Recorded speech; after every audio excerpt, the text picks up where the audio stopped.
It is really amazing. The devil prepares the way he's going to hit you.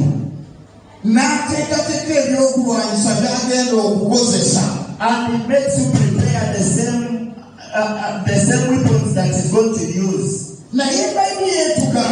The Bible shows us that when the anger of the king rose,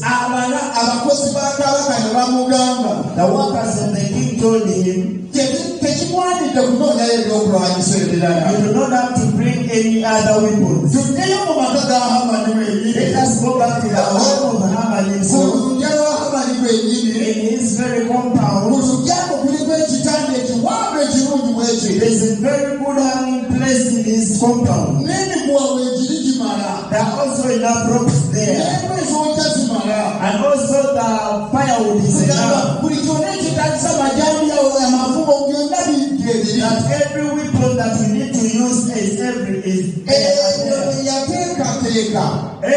that he had prepared to destroy Mordecai. Let them destroy him. Hallelujah. What he has prepared to destroy you, whatever he has prepared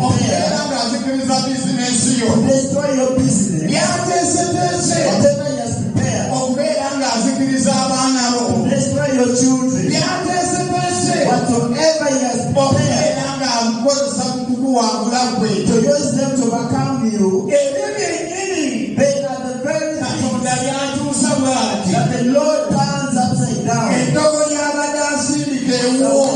he has been sending to you,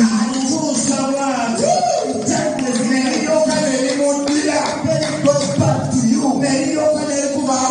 It goes back to him and also his children. It bounces back to him. Sometimes we read such a prayer, they think that that for us we are so sorry. Psalms 91, they say, that one is very dangerous.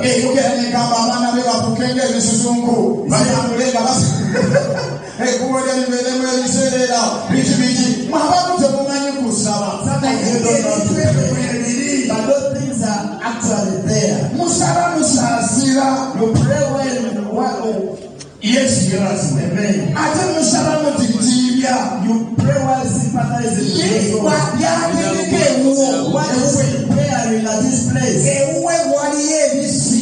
There are weapons at this place. And everything that is hard from our enemy, the words are just big poisons.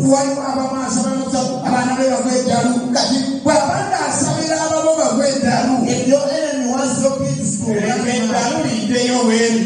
may your madness go back to you.